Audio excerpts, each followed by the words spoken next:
Bismillahirrahmanirrahim. The Lord is my light and my salvation, whom shall I fear? And yea, though I walk through the valley of the shadow of death, I will fear no evil, for you art with me. Thy rod and thy staff, they will comfort me. Thou preparest a table before me in the presence of my enemies. You anoint my head with oil, my cup overflows. And surely goodness and mercy shall follow me all the days of my life, and I will dwell in the house of the Lord forever and ever. Amen. Assalamu alaikum. Morning and welcome to Johnny's Bite. Tell them we are back. Hashtag Johnny's Bite. Hashtag it, tweet it, like it, share it. Tell someone about it.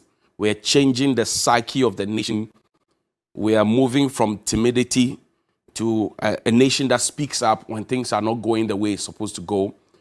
And we are learning to change our own narratives and to demand for what's best for us.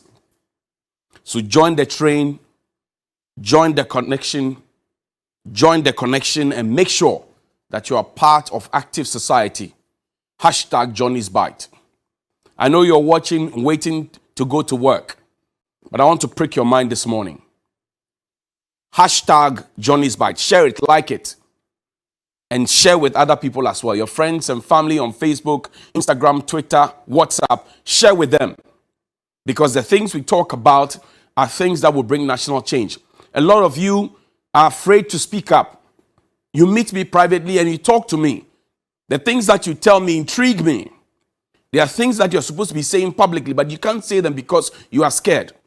So when we say the things that you want to be said, the easiest thing that you do is to like, share, and let somebody know. This morning, there are people who are in power and authority. They are civil servants. They are on Facebook, social media, all of it with you. Tag them and let them know that they have a duty to perform. There's a charge to keep. Today is Monday. Tomorrow, Parliament will reconvene. Already, we are hearing news about the e-levy. And the majority leader says, e-levy has been passed. There's just legislation to back it. We'll come to that conversation very soon. But this morning, I went to Likpe over the weekend. The people of Likpe send their greetings to you. But also while we were at Likpe, we saw that a press statement from the Ministry of Education had been written by the press secretary suggesting, or if you like, directing schools to revert to first term, second term, third term, as opposed to first semester and second semester as was promised. The teachers in Likpe had a simple question for the education minister. They were asking this question. Put the picture up, Danny. This is a classroom in Likpe. They were asking a question. They said, Mr. Minister, I should ask you, what is exciting about this classroom that children have to stay in this classroom for 6 hours and for 6 whole months? They say, I should ask you, what is exciting about this classroom, this particular classroom, in your Kwame Nkrumah's Ghana, Adosho Boys Ghana? What is exciting about this classroom that children will have to stay in for 6 months? And you see that boy? I spoke with that boy. That boy says, look, when we come to school and we close, we go and sell after school. So if you keep us in school for 6 months and for 6 whole hours, how do we go back to school, go and sell to make ends meet? Then he showed me the madhouse. There's a madhouse as part of the collection that we brought from Likpe. No, this is not there. Okay, so this is one madhouse. Now this structure is almost gone, but it has a Ghana Post GPS. And need I tell you that nearly all the buildings we saw there, if you zoom into this one, you see Jaguar Street. If you zoom into this one, it's Jaguar Street. It's as if the whole of the Ikpe had only Jaguar Street. This is it. We spent money to go and tag this one. Danny, maybe you show me another picture of this particular one. There's another picture like that, where the building is almost gone. No, not this one. Okay, this is another one. But the people live inside this one. And they're asking Mr. Education Minister, what is exciting in your classroom that the children have to stay in there? Then he showed me there's another one. I think it's a video. It's a short video or so. It's a short video. We'll find it. Okay, so this is it. This is another one. And they were asking the kind of consultations you had done with their teachers. The parents were asking. They said, I should ask you, Dr. Yao Educhum, what is exciting in your classroom? The classroom that has, there's also another picture. The torn window, the nets that were torn. Show me. The torn nets. This is all in Likpe, in Kwame Nkrumah's Ghana. This is it. They were asking, what is exciting about your classrooms that you had wanted the children to stay in there? And you see, Nat called you out, Mr. Minister. They called you out because you failed to consult. And that's the kind of things you people have been doing, not just you, education ministry, all of you. You just roll out a policy. There's no policy document. We can't monitor and evaluate. And everybody is doing what they like. And the president is watching all of you. If I were the president, I would have done a reshuffle a long time ago. The president has been very minimal on reshuffle. And Mr. President, don't fear to reshuffle the people. Because see, I think there are two schools of thought. One that says that, oh, maybe people might have told you that person A, B, C you are putting at these ministries are not suited for those jobs, so don't put them there. You insisted and put them there. So now you are thinking, the second school of thought, oh, if I take them off, then I would have justified the earlier claims that the people had made and the warnings that they gave me. So I would rather keep them there and also keep my name. But the bigger picture is that are the people serving the purpose for which we're serving? I've still asked their Greek minister to show me which market we can get a bunch of plantain for 4 cedis. He has not come out.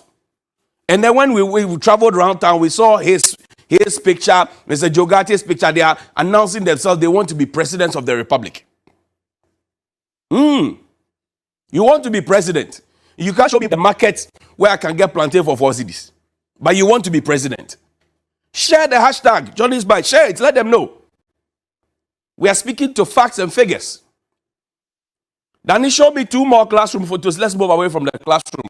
We'll get into the hospital. 2 more classroom photos. This is it. This is a classroom. What is exciting about this classroom? No electricity. So if they have to do ICT, where do they sit to do ICT? But they will write, they will sit for BEC and have to do. This is in Ghana. Their parents pay property rate. Their parents are also Ghanaians. They and the children of Christ the King are no different. They are all supposed to be benefiting from the same national cake. We don't know who bakes the national cake. But this is it. This is it. These children, they are supposed to have been sitting here in this open air theater, as I like to call it. Because there are no windows. If it rains and the rain decides to slant a bit, they will have to shut down the school and go away. This is their classroom. They are still doing chalk and slate. When their mates in Accra and other places are doing marker board. So don't sit in Accra and make decisions and expect that it will work all through. You have changed curriculum for almost 3 years. You don't have textbooks. And you are thinking of a semester system. What kind of this thing is that? And also I can't say. I can't say. I'm asking you, I can't say. The school that you run, Mr. Minister, in the US, the school that you run in the US, your children don't even attend school here.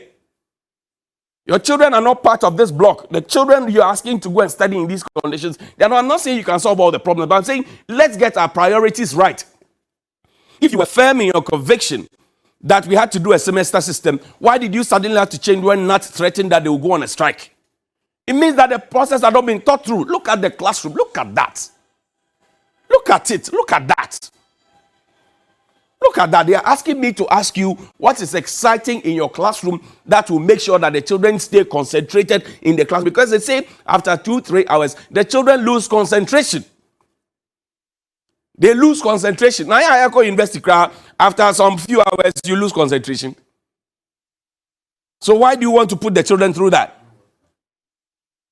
Now, Likpe is a very beautiful town. They have a facility that was built in the 1960s. It's supposed to be, that's a town. That's a beautiful town. You're connecting to places. Very exciting place. Nice food, lovely people, and all of that. Take me to the hospital. A facility that was built in the 1960s, a polyclinic. The town folks are alleging that it's been downgraded to a health center. Sorry about that. Then he take me to the hospital. Let's go. Let's go to the hospital quick. We don't have a lot of time. We don't have a lot of time, so let's go to the hospital. Now, this is it. The community has been forgotten. This is the OPD. And you don't have to rush the shot. Just hold on, let it sink in. This is the outpatient department. OPD. So this morning, if you go to Kaneshi Polyclinic, go to Adabraka Polyclinic, you go to what do you call it? Any of the polyclinics, whole polyclinic, you see that the OPD is busy. This was on a Sunday. Play the video. Just watch it. OPD, outpatient department. This is it. This was it. The outpatient department of the Likpe Polyclinic. Danny, there's a picture of that shot you just showed me, the list. Just pull it up. There's a picture. Now, the polyclinic has only 7 staff. It said Likpe Polyclinic, duty roster, January 2022, General OPD, rank, Senior Nursing Officer. Okay. Then there's Senior RMN, there's PN. I don't know what they mean. 7 people. 1, 2, 3, 4, 5, 6, 7. 7 people. Now, they give you an understanding. Morning shift, afternoon, night, on duty, off duty. That's X. So, this is it. 7 people manning a whole polyclinic. 7. 7 of them. So, the town people allege that the place had been downgraded to a health center because the facilities are in a very deplorable state. And so, it cannot be used for the services required for a polyclinic. Now, pause. Let's go to the services. Then he show us the wards. This was on a Saturday. Show us the wards. This is the maternity ward. Let's enter. Let's enter the maternity ward of the Likpe Polyclinic. And you see, when we show you these things, we don't show you these things because we want you to look bad. We show you these things because sometimes you may have forgotten. And I say it is because politicians defend nearly everything. That's why civil servants and contractors hide behind you to perpetrate all manner of rubbish. Because you defend every nonsense. This is it. This is the complex word. Now, pause. The complex word we have made to understand is supposed to be a word that has a mixture of both pregnant women, everybody else. That's their biggest. Now, look on the ground. You see the tiles there? You see why when you put people in our hospitals here and you discharge them, they organize a whole prayer meeting, I hope, to say thank you to God. They are thanking God first that their lives have been preserved, but they're also thanking God that they don't stay in such a deplorable and inhumane condition. I am looking for a day when we will be bold enough to make a law to say nobody, from president to the last man, travels out of this country to seek medical care. That day when we do that, we will be able to fix our hospitals. The people of Likpe, Nkwanta, Bakwa, Todome, Mate, Bala, Avejeme, they rather choose Hohoe Government Hospital. And I'll tell you why. Because even though Ayoma, Baika, they all have health centers and they are supposed to be referring cases to this. Now they play the video. Referring cases to the Likpe Polyclinic. They'll rather use the road and go to Hohoe Government Hospital. This is it. There's nobody there. Nobody there. Maternity ward. Let's go to the male ward. Maternity ward. So if your wife is pregnant and you live in any of these communities, this is the washroom. Let's enter the washroom. And the washrooms in any place tell the kind of people we are. This is our washroom. It's not a polyclinic that has been abandoned. It's a polyclinic that is functional, that's supposed to serve the people. You have people defending this, by the way. This is it. Sorry if you're having breakfast. I apologize for it. But this is our reality. This is not in some misbegotten place. So it's a place where we recently inaugurated a district, built a district edifice for them. We went to cut sword, blah, blah, blah. We did all those things. This is in Ghana, Likpe. This is in Ghana, Likpe. Likpe has produced the likes of Dr. Obeda Samoa, Lieutenant Colonel Bevlo Latte, John Dumelo. Name them. This is Likpe. Now look at this one. Look at this. So if you come and you need, what do you call it, bed sheets, come back, come back. If you need bed sheets, they're going to carry the bed sheets, you think that you are being treated well. Look at it. People will come and defend this. I'm waiting for you. Hashtag Johnny's Bike. Tell them. This is it. This is how we treat people. So now you go to the hospital with a medical problem and you come back with even more. This is it. This was built in the 1960s. Dr. Kwame Nkrumah, wise man. This is how we have managed to run down the place. Take me to the male ward. And I'm showing you these things so that when you come and you are making speeches and you are doing big speeches, we are launching Agenda 111. The ones that we have, we are not taking care of. Look at TNG. Look at all of them. We are not taking care of the ones that we have. We are not taking care of such a big facility, a polyclinic. And you see, communities are evolving. So the health demands have become more dynamic than ever. We need responsive health systems, one that can even predict ahead. This place, can it predict anything? How does it enhance medical care for the people? Look at the facility, big, huge facility. Somebody sat and thought and built it. You're looking at accessibility, you're looking at affordability, you're looking at prioritization of the people there. Put a suggestion box there. Consulting room 1. Now tell me which doctor will leave Accra or KNUST or UCC after training, or even come from wherever it is, from outside. Come and you say they should go and work here. Then you say when you post people, they don't go. Will you send your children there? Will you send your children to such a facility to say go and work? That's the OPD. When you enter the hospital, the first place you see, and there was nobody there when we went there on Saturday. Nobody, not a single soul. But I've told you they have seven members of staff. How is it that a polyclinic doesn't have a doctor? How is it? Where in this world do you hear? Because the Ghana Health Service, the Ministry of Health, they have a certain classification of hospitals and clinics and health folks and cheap compounds. How is it that you have a whole polyclinic that doesn't have a single doctor? How? I say the day we decide that no government official, speaker is sick, go to Kolebu, president is sick, go to Kolebu, vice president is sick, go to Kolebu, health minister is sick, go to Kolebu. Everybody go to the same hospitals, the people you go and beg for votes, eat with, and rally around to vote for you, go to. They will fix the problems. But we are not angry people. We will rather turn around and be defending it. But when your relative in Likpe has to go for medical care, this is what they have. Show them images. I want it to sink in this morning. Show it, because a health crisis anywhere is a threat everywhere. Show us the male ward. The male ward has only three beds. Show us the male ward. 3 beds. Show us. Danny, play the video. Male ward, 3 beds. 1, 2, 3. In fact, the one in the corner, look at how dirty the place is. In fact, one in the corner does not even have a mattress. 3. Now, if I am sick and you bring me into such a situation, do you think that my sickness will go or it will be aggravated?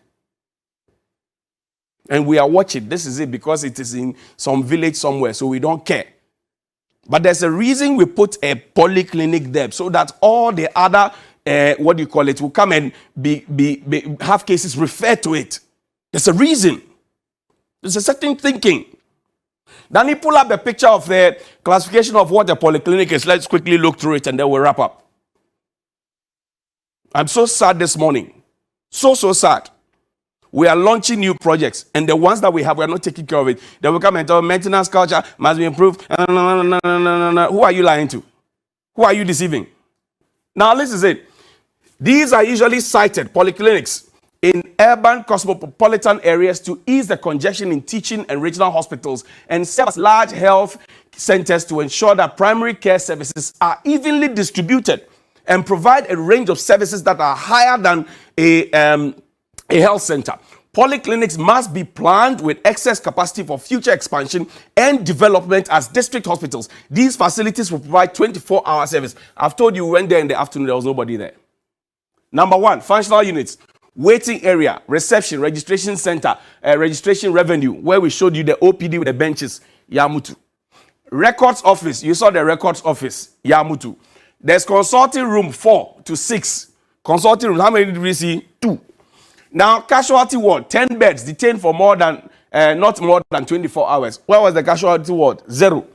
Pediatric emergency, 10 beds, female 5 beds, male 3 beds. We saw 3 beds. It's 5 beds, but we saw 3 beds. Dressing room, where was it? If you get it, if you don't get it, forget about it. Injection room, psychiatric consulting room with history-taking area. Optician, eye clinic, I don't know where it was. CR, where was the CR scan? That's why they all come to the whole government hospital. Dental unit, laboratory, x-ray, casualty theaters, 2 suites for clean and septic cases, pharmacy, Maternity unit wing, same as for rural health care, health center, except that will be more 5 beds, 10 beds, blah, blah, blah. Public health area, open area for immunization, growth monitoring, antenatal waiting area, family planning, 2 rooms, plus waiting area, counseling room, HIV, etc., blah, blah, blah, antenatal examination room. This is the standard that we have given to ourselves as a country, that if something is called a polyclinic, it will have. The people who lead us, they travel outside for medical care. That is a fact. They can't deny it. When they travel outside, they don't put them in the dirty thing I showed you. But when it is our turn to attend hospital, for those of us who cannot afford plane tickets, we don't have visa, we don't have per diem, we don't have free food, we don't have VA to ride in, we don't have all those benefits. We are not Article 71 holders and the rest. We go to Likpe Government Hospital, look alike. Now, this is even the painful part. And they show the pictures of the road. I will have to salute John Peter Mehu, MP for Hohoe, because the Hohoe town roads itself, fantastic. That I won't take from him. Fantastic. The Hohoe town roads. These are Hohoe town roads. Fantastic. Beautiful. It feels good to drive on them. But he also knows that the road that is leading to the Fodome area and the road that is coming straight into Hohoe, the main road, he knows that it is bad. He knows that those roads are bad. And I will show you. But these are Hohoe town roads. Beautiful roads. Fantastic. Street lights on point. But he knows that there are roads that I'm talking about. And one of those roads are the ones leading from the Likpe Polyclinic all the way to the Hohoe Government Hospital. Show me. Danny, show me those ones. I hear Mr. Mehu has an hotel there. So the road from the Hohoe Adabraka area crossing into the place all to his hotel, very beautiful. When you leave his hotel, then you enter the wagon. Then you enter it. So these are roads. And one thing that I also saw, road markings is a problem. Street lights are a problem. So look, we drove back on this road at night. I'm sure the video is in there. There are no road markings. There are no street lights. So somebody throws the highlight on you. You are not too sure whether they are in your lane or you are in their lane, and there's confusion. And most of the accidents that happen on our road is because of this. National Road Safety Commission, make us an authority. When you make us an authority, we'll be able to deliver and we'll be able to prosecute people and blah, blah, blah, blah. We've made you an authority since 2012. What have you done? What have you done? We made you an authority since 2012. What have you done? Danny, I want a video of the road quickly, and then let's wrap up. I want a video of the road that's descending. You see, we're descending a certain hill. It's there. It should be there somewhere. We're descending a certain hill. Okay. This is also part of it. You are descending. So imagine a pregnant woman.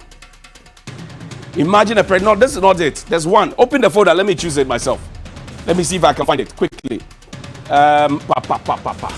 Let me see if I can find it. There's a certain folder that has that, unless you didn't download it.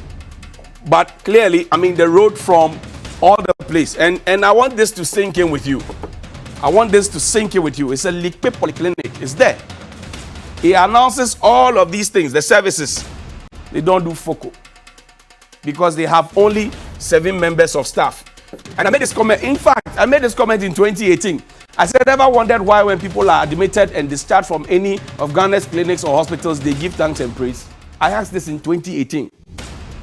Only for me to be met with what I am showing you today, this morning.